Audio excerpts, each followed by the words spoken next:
Voltamos com o programa Bem Viver. Hoje a gente fala sobre a síndrome de Guillain-Barré com o Dr. Leonardo Brandão, neurologista.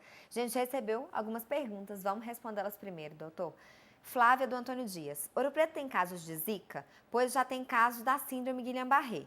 Afinal, quantos casos da síndrome já foram confirmados na cidade? Olha, nós tivemos internados no hospital 3 pacientes com confirmação de Guillain-Barré. Tá? Agora, para você ficar muito claro, e não é um motivo, a gente tem que ter preocupação, obviamente, né? Mas não é um motivo de alarde, de alarmismo para a população, que não é só o Zika que dá Guillain-Barré. Tá? Qualquer outra bactéria, vírus, fungo, por aí vai, pode estar associado com a infecção. O único problema foi a quantidade de casos Exatamente. tão próximos, Agora, realmente, né? do ponto de vista de vigilância epidemiológica, é importante realmente que a gente detecte o que? Olha, esse aqui teve relação com Zika. Tá? Por quê? Porque aí você tem que lançar a mão de estratégias de vigilância epidemiológica, tá? Para evitar disso se propagar. Com certeza. Braulio do Alto da Cruz. A Guillain-Barré é contagiosa e qual o estágio da doença que pode ser fatal? Guillain-Barré, isso é importantíssimo também. Guillain-Barré não é transmissível de pessoa para pessoa, tá? Então, se por acaso você tem alguém internado com Guillain-Barré, pode visitar normalmente, pode pegar Pode na ficar mão, lá. pode beijar, pode ficar do lado, coisa e tal, não tem problema nenhum, tá? Ela não passa de pessoa para pessoa. Porque o que acontece? Ela é uma reação do organismo contra aquele agente. Aquilo ali não é transmissível de pessoa para pessoa, tá? E com relação à gravidade, ela é muito variável, tá? A gente tem desde pessoas que têm Guillain-Barré e que saem completamente assintomáticas, como se não tivessem nada, nunca tiveram nada na vida, desde pacientes que até vão morrer em decorrência da doença, tá? Então, isso Por causa de complicações da doença? não só por gravidade da doença, muitas vezes a doença vem muito agressiva, como também de complicações, como já falei. O paciente que fica restrito, fica acamado, pode ter uma pneumonia, a pneumonia pode matar, ele pode ter uma escara, a escara pode infectar e pode matar, ele pode ter uma trombose venosa, uma embolia pulmonar e por aí vai. Tá? Então, o que acontece? A variabilidade de sequela é muito grande. Mas quanto mais cedo começar o Quanto tratamento... mais cedo você puder fazer o diagnóstico, mais cedo você começar a tratar o seu paciente, não só com as medicações e com os procedimentos que eu comentei, mas também com medidas de reabilitação, fisioterapia, terapia ocupacional, fonoaudiologia, melhora o prognóstico do seu paciente. Se você trata rápido, você freia a doença para de evoluir. Mas a pessoa pode ficar internada há muito tempo. Pode, é uma doença que, via de regra, desencadeia internação prolongada, porque é uma pessoa que fica sem conseguir se mexer praticamente, tá? Então não dá para você liberar uma pessoa dessa para casa, tá? Sendo que em casa, a doença já está tratada, o Guillain-Barré foi freado aqui, mas eu não posso mandar uma pessoa dessa para casa dessa maneira, então você já começa a tratar dentro do hospital. Não é uma internação curta, não. E depois ainda tem muita coisa a ser feita. Depois de alta, aí é um tratamento a longo prazo, entendeu? Basicamente um tratamento de reabilitação. Porque você vai estimular o nervo a voltar, a se reconstituir. Tá? Então, além disso, fisioterapia, de fisioterapia ocupacional, de fonoaudiologia, é o quê? Repouso, alimentação adequada, hidratação, por aí vai. Tem uma série de medidas que têm que ser tomadas. Bem complicado. Juliana da Vila Aparecida, Ouro Preto está preparado para tratar a doença? O tratamento é caro? Estamos, a Ouro Preto tem como tratar, tanto que esses 3 pacientes estiveram internados aqui conosco, né? A principal ferramenta que a gente tem, que necessita para o suporte desses pacientes é a unidade de terapia intensiva, tá? Esse paciente, via de regra, tem que ser acompanhados em UTI, tá? O tratamento não é um tratamento barato, tá? Mas é um tratamento que é custeado pelo Sistema Único de Saúde, tanto a plasmaférese como a imunoglobulina. Via de regra, e quais são os resultados? Os resultados são semelhantes.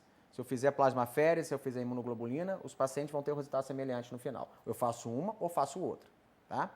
Via de regra, por questões logísticas, aqui em Ouro Preto, seguindo o exemplo de outras instituições fora aqui de Ouro Preto e pelo Brasil afora, a gente acaba usando mais imunoglobulina. Logisticamente falando, é mais simples de você tratar, porque é um medicamento que você vai diluir e vai fazer na veia do paciente. O outro, você tem que ter uma máquina específica que faça plasmaférese, um profissional específico que esteja habilitado a lidar com plasmaférese, então a logística não é tão simples quanto você infundir o medicamento.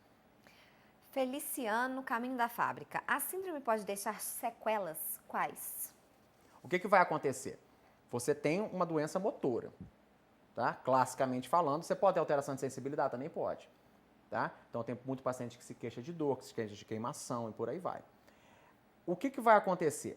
A sequela, tá? Vai ser dependente de alguns fatores. Vai ser dependente da agressividade da síndrome, do grau de destruição do nervo. Em algumas situações, como eu falei no início, ele destrói o que? A bainha de mielina, mas em alguns casos ele destrói o axônio também. Tá? Então, O axônio é o que mesmo? O axônio é a porção interna do nervo. Então, o prognóstico é um prognóstico pior.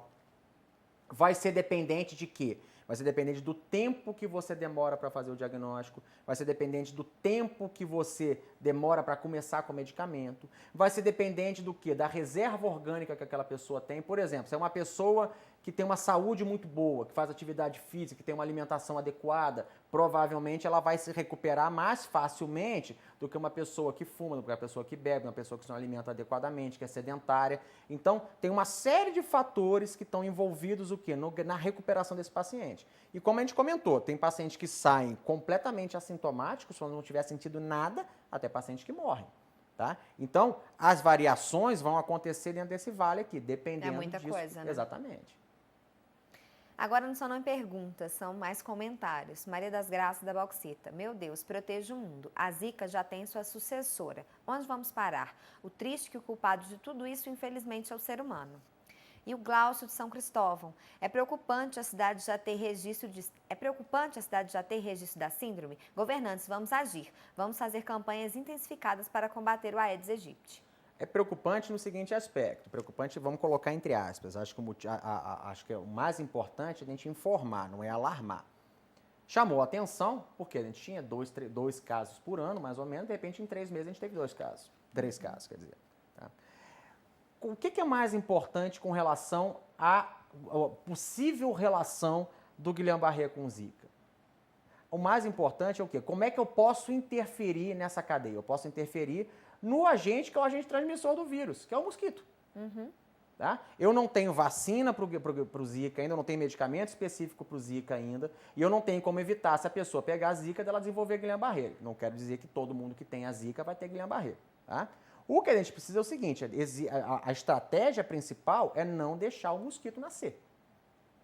Tá? Porque ele é o agente transmissor. Então, eu vou usar repelente. Ok, repelente vai te ajudar, mas qual é o problema do repelente? O problema do repelente, tá, a longo prazo, é igual ao problema do antibiótico. O que eu vou fazer? Se eu começo a usar muito antibiótico, o que vai acontecer? Eu vou selecionar a bactéria que é resistente àquele antibiótico.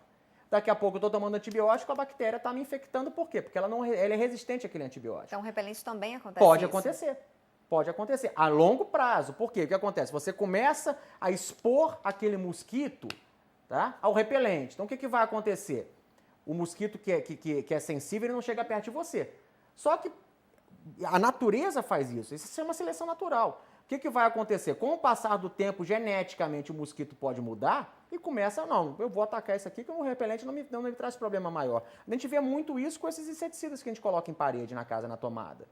Tá? Com o passar do tempo, o que acontece? Você pode pendurar aquilo lá e o mosquito continua te picando, mas tá com o repelente ali ligado, mas ele tá resistente já. Isso acontece mesmo. Acontece. Então, o repelente, ele é o quê? Ele resolve, entre aspas, no momento, mas a longo prazo não vai resolver. Tá? O que tem que ser feito? Tem que ser feito um esforço, e aí não adianta só colocar na conta do poder público. O poder público é importantíssimo, sem dúvida nenhuma que é, mas a gente tem que ter preocupação dentro de casa.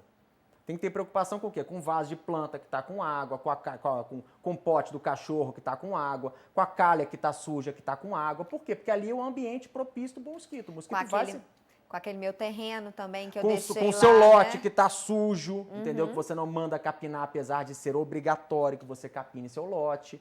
Tá? Por quê? Porque aí você está fazendo o quê? Você está criando um mosquito. Tá? E já existe, para vocês terem ideia, o Aedes aegypti, ele transmite, já tem descrição de transmissão de mais de 40 tipos de virose diferentes. Tá? Então ele pega o vírus, ele pica uma pessoa que está contaminada, o vírus entra pelo sangue, ele vai e pica outra pessoa, transmite.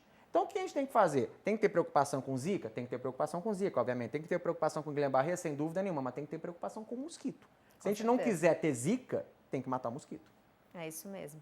Que não quer dizer também que não vai ter nenhum tipo de Guillain-Barré, como a gente viu aqui no programa. Sim, exatamente. Não é, a gente não tem que ser alarmista.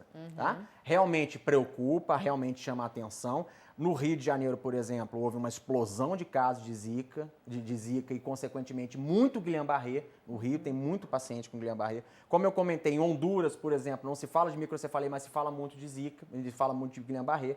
Tá? Então, a gente tem que ter uma preocupação realmente, por quê? Porque é um agente novo, a gente não sabe como é que ele reage com o seu organismo, a gente não sabe como é que ele vai acontecer daqui para frente, mas está se pesquisando.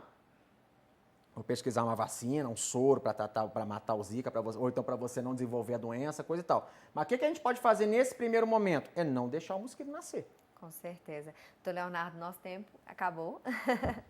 Mas eu acho aí que ficou uma lição aí, informação para todo mundo, né? Tá conhecendo um pouco da síndrome também para não ficar tão alarmado. Exatamente. O intuito não é alarmar a população. Aumentou o número de casos? Sim, aumentou. Tá? Pode ter relação com o Zika? Pode ser que sim, como pode ser que não. Tá? Agora, o que precisa ficar em mente é o seguinte, olha, eu não quero ter problemas com relação ao Zika, então minha mulher está grávida, eu não sei se isso pode dar microcefalia, tá? Tem Zika, eu não sei se o Zika pode dar Guillain-Barré. Então, você não quer se preocupar com o Zika? Mata o mosquito.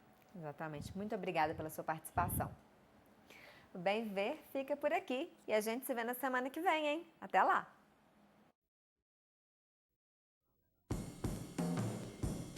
Yeah.